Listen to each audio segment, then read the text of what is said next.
कांग्रेस किसके पक्ष में बोलने का प्रयास कर रही थी? जब कांग्रेस की स्थापना 1885 में हुई, जैसा कि हम लोगों ने पिछले वीडियो में देखा कि 1885 में जब कांग्रेस की स्थापना हुई, उसमें डब्ल्यू.सी. बनर्जी उसके प्रमुख नेता में से एक थे और जिसकी स्थापना ए.ओ. ह्यूम साहब ने किया था। ए.ओ. ह्यूम जो थे, यह एक रिटायर्ड अफसर थे जो अंग्रेज अधिकारी थे। उससे रिटायर्ड होने के बाद उन्होंने कांग्रेस पार्टी की स्थापना की।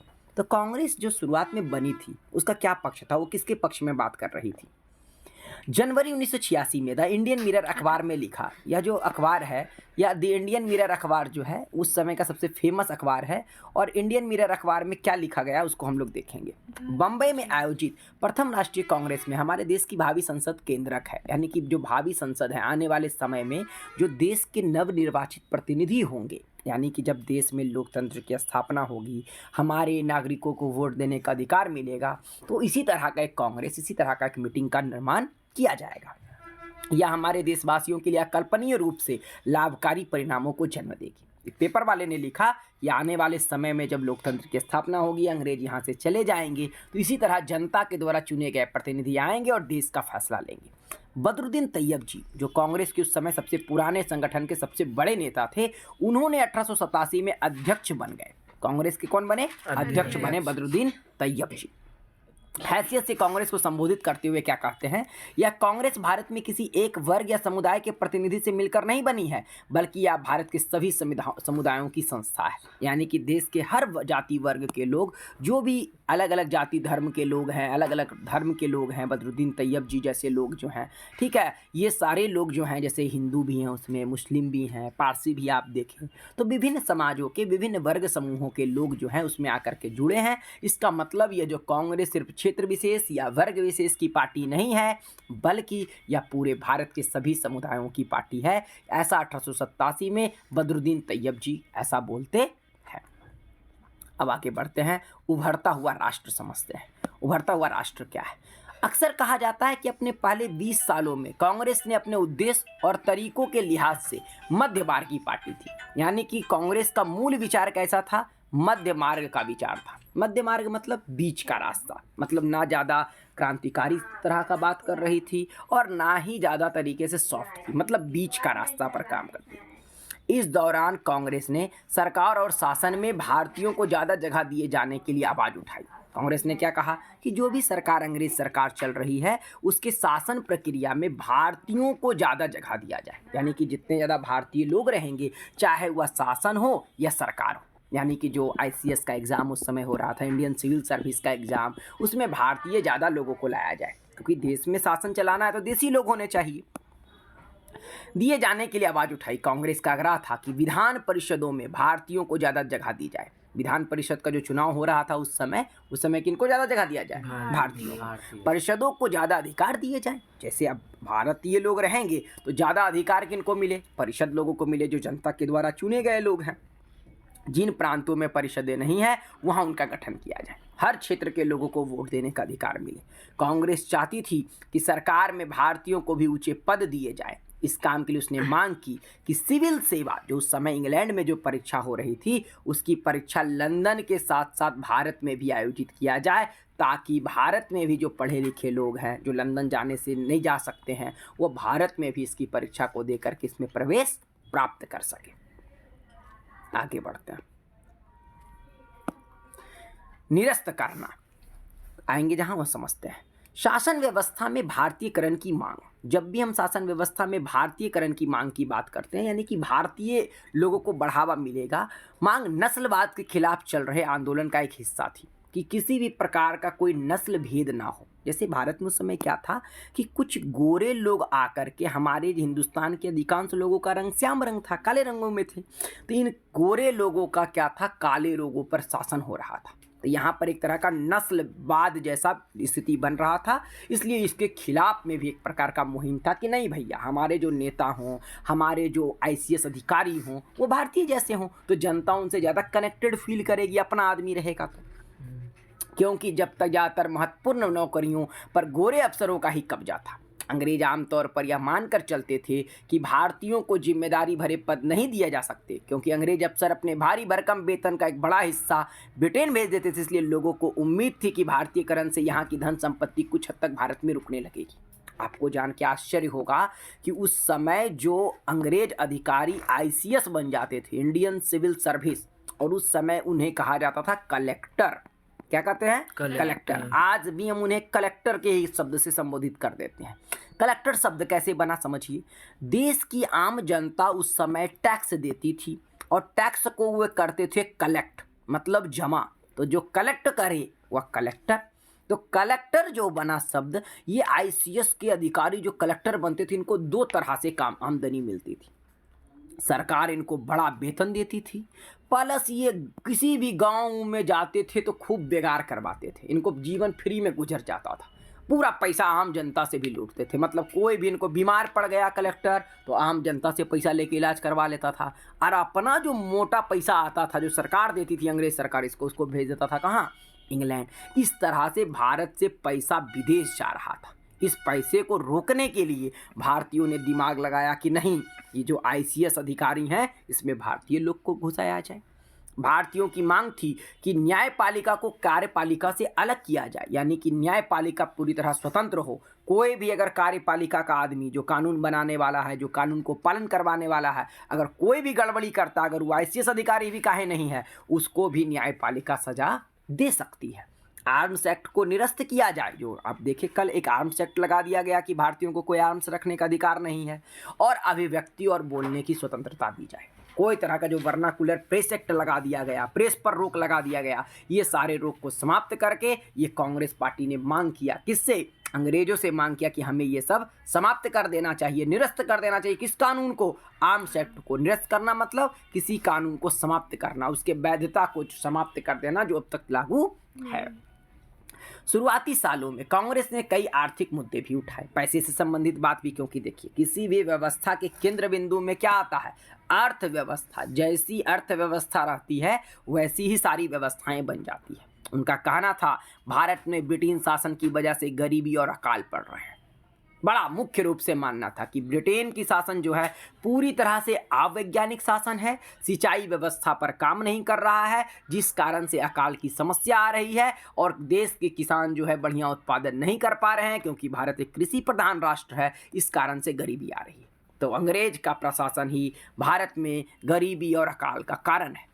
बढ़ते लगान के कारण काश्तकार और जमींदार विपन्न हो गए हैं। काश्तकार जो काम करते हैं हाथ से मजदूर का, जैसे बढ़ई, लोहार, ये सभी काश्तकार में आएंगे। और जमींदार भी विपन्न हो गया, जिसके पास ज़मीन है, खेती हो नहीं रहा है, तो गरीब किसान कितना टैक्स देगा? सब जमीन का छोड़ देता था, बिना जमीन का हो जाता था। अनाजों के भारी निर्यात से बड़े पैमाने पर भारत से अनाज जो है वह बाहर भेजा जा रहा है। खाद्य पदार्थों का अभाव भी पैदा हो गया है। अनाज खरीद लेते हैं, इंग्लैंड भेज देते हैं वहाँ सस्ते कीमत पर। इस कारण से भारत में खाद्य पदार्थ का भी कमी हो गया। कांग्रेस की मांग थी लगान कम किया जाए ताकि आम आदमी भी दे सके। फौजी खर्चों में कटौती किया जाए। कोई ज़रूरत नहीं है ज़्यादा बड़ा सेना रखने का, आप लड़िएगा युद्ध में, इधर उधर का लड़ाई झगड़ा में, और पैसा हमारा हिंदुस्तान का लग रहा है। सिंचाई के लिए ज़्यादा अनुदान दिए जाएं ताकि खेती व्यवस्था जो वर्षा पर निर्भर है वो सिंचाई पर निर्भर हो सके। उसने नमक कर, विदेशों में भारतीय मजदूरों से साथ होने वाले बर्ताव और भारतीयों के कामों में दखलंदाजी करने वाले वन प्रशासन की वजह से वनवासियों की बढ़ती मुसीबतों के बारे में प्रस्ताव पारित किए। कांग्रेस पार्टी ने यह नियम बनाया कि नमक कर को कम कर दिया जाए या ना लिया जाए विदेशियों में भारतीय मजदूरों के साथ, क्योंकि क्या हुआ, बड़े पैमाने पर अंग्रेजों ने विदेशी में ले गए भारतीय मजदूर को। गिरमिटिया मजदूर एग्रीमेंट के तहत ले जाते थे, इनके साथ दुर्व्यवहार होता था, खूब पीटा जाता था, मारा जाता था, इनको जबरदस्ती काम करवाया जाता था। भारतीयों के काम में अगर जो दखल अंदाजी कर रहे हैं वह वन प्रशासन की वजह से भी वनवासियों की समस्या बढ़ रही है, क्योंकि वनवासी जो हैं जिंदगी भर ये तो वन पर निर्भर करते हैं। इनकी अर्थव्यवस्था, इनका काम काज सब कुछ वन पर निर्भर है, जिस कारण से इनको क्या देखने को मिल रहा है, दखल अंदाजी कर रहे हैं। तुम जंगल नहीं जाएगा, तुम ही नहीं करेगा, तुम टैक्स देगा, बेचारा वनवासी सब कहाँ जाएगा, उससे लड़ाई झगड़ा हो रहा है। इसलिए इनके लिए प्रस्ताव पारित कर दिया।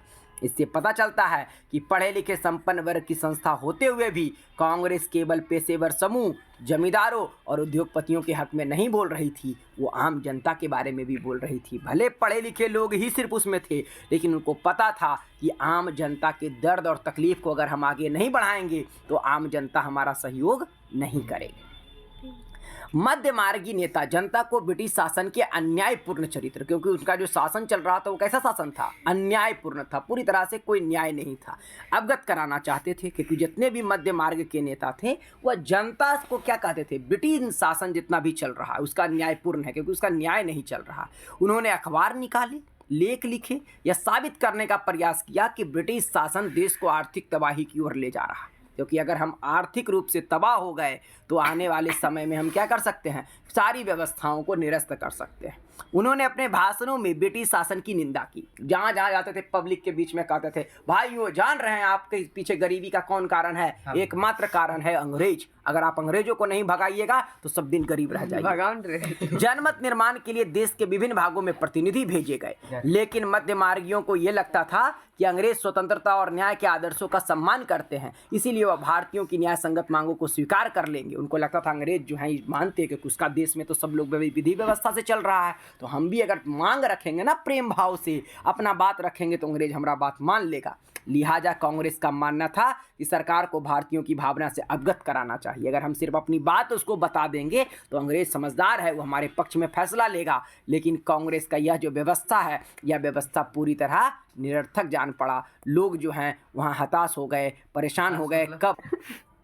सोने की चाह में डिंसा वाचा नाम का एक मध्य मार्गी नेता 1887 में नेरोजी को संबोधित करते हुए लिखा है। ये डिंसा वाचा एक मध्य मार्गी नेता था। नेरोजी वही दादा भाई नेरोजी, वो कल बताए थे उनके बारे में। दादा भाई नेरोजी को नहीं पहचाने? दादा भाई नेरोजी ये आदमी है, ये हैं दादा भाई नेरोजी। भूल गया शायद। ठीक है, ये आदमी जिन्होंने एक अनब्रिटिश रूल इन इंडिया किताब लिखा, उस व्यक्ति ने जो है दादा भाई नेरोजी के बारे में क्या लिखते हैं 1887 में, देखते हैं, सुनते हैं इसको। आजकल फिरोज शाह अपने कामों में बहुत ज़्यादा व्यस्त हैं। फिरोज शाह अपने कामों में ज़्यादा व्यस्त हैं। वो लोग पहले ही काफ़ी अमीर हैं। फिरोज शाह उन्हीं का नाम को कहा जा रहा है। तेलंग साहब भी व्यस्त रहते हैं। मुझे समझ नहीं आता, अगर सभी लोग सोने की चाह में इतना व्यस्त रहेंगे तो देश की प्रगति कैसे हो सकती है। मतलब सभी लोग अपने आप में लोग जो हैं वह व्यस्त हैं, सोने की चाह रखते हैं, और इस कारण से क्या हो रहा है, बोला सोने की सोना गोल्ड, धन की बात कर रहे हैं। ठीक है, यहाँ धन की बात हो रही है, तो कैसे देश की प्रगति होगी। अब चलते हैं आगे, बढ़िए। स्वतंत्रता हमारा जन्मसिद्ध अधिकार है, यह बात कहने वाला जो व्यक्ति है उस व्यक्ति का नाम है बाल गंगाधर तिलक। और ये जो बीजेटी हैं, बाल गंगाधर तिलक जो है, ये बहुत ही दिवंत और बहुत ही तेजस्वी नेता हैं, और अपने आप में एकदम गरम दल के नेता हैं। क्या कहते हैं इनके बारे में, सुनते हैं।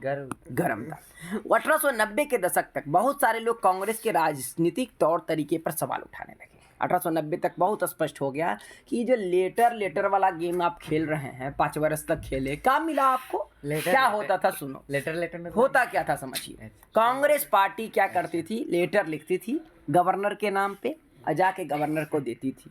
गवर्नर साहब क्या करते थे, अच्छा आप लाए हैं, अच्छा नरोजी जी आप, ठीक है, डाल दिया डस्टबिन में। बस गवर्नर जो समय देश का अंग्रेज अधिकारी था, ये जानता है। तो बीजेटी जो थे ये इसके बाद से काफ़ी खिलाफ थे कि कांग्रेस ही जो गेम खेल रही है लेटर पर, इससे कुछ होने जा नहीं रहा।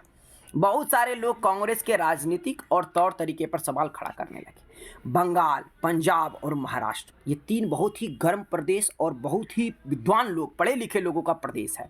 बंगाल, पंजाब और महाराष्ट्र की बिपिन चंद्र पाल साहब, बाल गंगाधर तिलक साहब, लाला लाजपत राय जी जैसे नेता जो हैं आमूल परिवर्तन का उद्देश्य रखते थे, और उनका कहना था ऐसे कुछ नहीं होगा, एक झटके से सब बदलो।